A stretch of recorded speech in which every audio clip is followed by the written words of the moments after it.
guys! Welcome to my YouTube channel, Trending Collection. At kung bago ka pa lang sa aking YouTube channel, huwag kalimutang mag-like, mag-subscribe at pakihit na rin ang ating notification bell para updated po kayo sa aking mga bidyong ina-upload. Salamat po! I-share ko sa inyo guys about dun sa yung mga nag-online seller, online selling.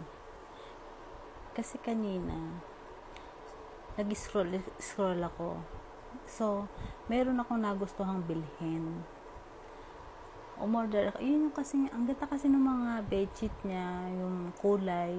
Talagang swak na swak sa hinahanap ko. Light blue, light pink, light apple green, ganyan. Kasi kailangan ko ng 4. So, pagkita ko ng post niya, sinabi ko kagad order ako sa kanya ng 4. Sabi ko, wala ba akong discount? Kasi sa totoo lang, nagtinda rin ako dati noon. So, kahit pa paano, masarap sa pakiramdam, kahit yung maliit lang, meron kang discount o tawad, di ba? So, magkano yun? 1,050 pesos lahat yun. So, sabi ko, 1,000 na lang. Sabi niya, hindi ate kasi ganyan. Sige. Sabi niya, good quality naman daw. Sabi ko, sige. Sige, magkano yung Pix? Sige, sabi niya, sige na nga, bigyan na kita ng discount. 120, ng 1,020 pesos. Adi, okay, sige, nagkasundo na kami.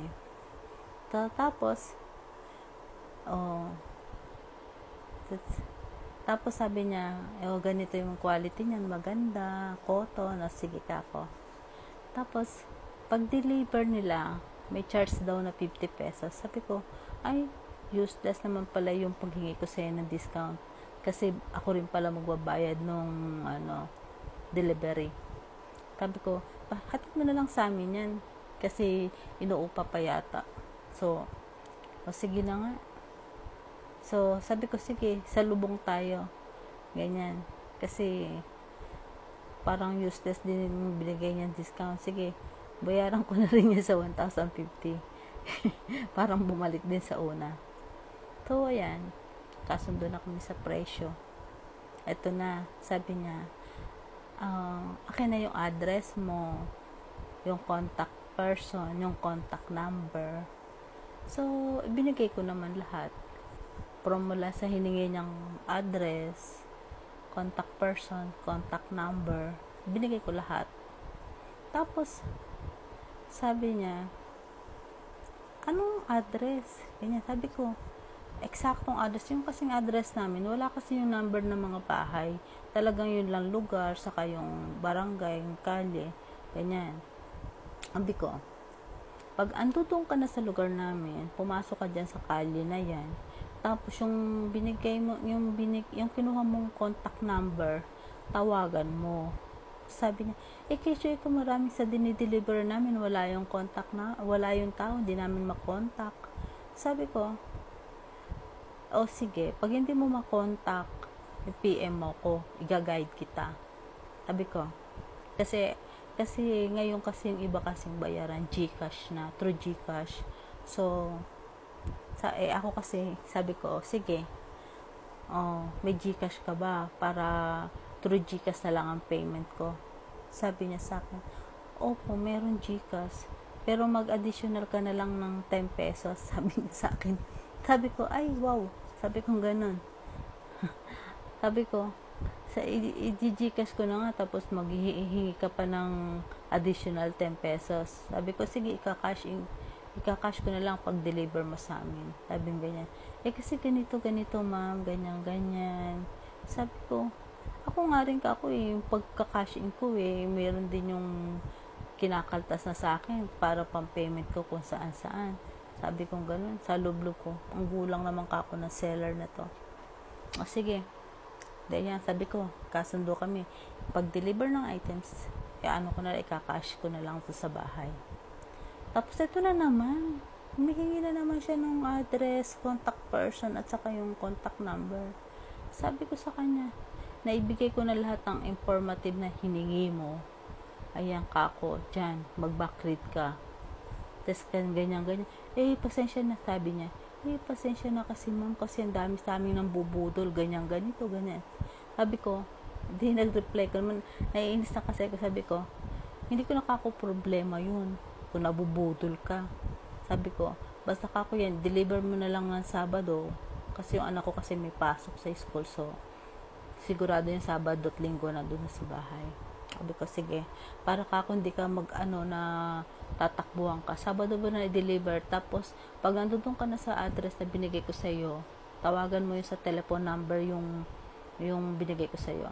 Pag hindi pa rin sumagot, i-PM mo ako, i-guide kita. Sabi niya, ganyan. Dami niya sinasabi na hindi ko maintindihan. Sabi ko sa kanya, ganon. Ano pala kako yung silbi ng paghingi mo ng contact number saka ng contact mobile kung hindi mo tatawagan pag ando doon ka na. Ang dami niya sinasabi. Sabi ko ganyan. Tapos yung sabi ko sa kanya, deliver mo na lang yung items na in-order ko ng Sabado. Ando doon ang bayad na. Tapos, wala na. Huwag mo na akong ginagalit. Kasi, useless yung paulit-ulit yung hingi ng address, ng telephone number, contact number. Sabi ko, deliver mo na lang ng Sabado yan.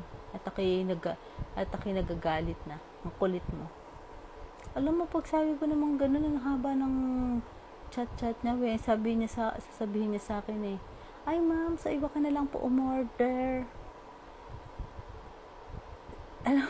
Na-speechless ako noon Sabi ko, grabe itong nag-online seller na ito, siya na nga ako yung bibilhan tapos attitude pa. So, sabi ko sa kanya, ikaw yata ang budol Sabi kong ganon. Tapos, you wasting my time. Go to hell. Sinabi kong ganyan. Tapos, nag-reply ulit siya.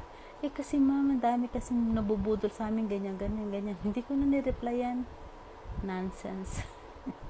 Sabi ko, ibang klase itong nag-online selling na to. Samantalang ang dami ko na na-encounter na yung bumibili ko sa mga online na ganyan. Ang bait-bait pang kausap, ganyan. Minsan sabi pa, ma'am, pre-deliver ko na yan sa'yo, ganyan, may discount. Sabi ko, tapos talang itong na-encounter ko kanina, nagpainit talaga sa ulo ko Sabi ko, grabe ma-attitude. Hindi ko na problema yun kung nabubudol man sila. Ganon. Sabi ko, hindi pare-pareho ang tao. Talagang merong matino at meron talagang pasaway. Sabi ko, hindi ko na problema yun kung kayo'y nabubudol. Sabi ko, kompleto naman kako yung binigay ko sa yung informative, yung hiningi mo. Tapos ngayon sasabihin mo sa akin ganyan. Ngayon, kung nagdadrama pa sa akin ganyan kaya, kasi pasensya na ma'am, kasi ang dami na daw nilang beses na budol, naloloko sila, ganyan. Ay, hindi ko na talaga ni-reply. First time ko naka-encounter ng ganon. Sabi ko, hindi naman kako ng lahat ng tao pare-pareho. Sabi ko, umorder ako sa inyo. I-deliver nyo ng ganyan. Kompleto yung binigay kong details. Tapos ako ngayon, nag-iinarte ka. Siguro, lang yun. Sila ang budol. Siguro, style lang nila yun. Kaya, kasi ako mahilig kasi ako mag-scroll. Tapos pag may nagustuhan ako yan, gusto ko ako yung namimili na nagugustuhan ko ba. Sabi nga ng mga anak ko, wag na mama, kasi mamaya butol yung mga yan. Minsan katulad do sa kung anong Shopee ba yun, yung mga online selling, tapos ang dinideliver yung laman ng box, bato, minsan basura. Kaya ayaw ng mga bata na umorder ako sa mga ganyan. Pero syempre, around naman sa lugar namin, so umorder ako, diba? Tapos ma-attitude pa. Sa loob-loob ko dapat hindi ka na lang nagaganyan. Mahirap din mag-online selling, alam ko naman yun. Pero kung nabubudol man sila, hindi naman pare-pareho ang tao, diba? Sabi kong ganyan. Nag-emote-emote lang ako kanina kasi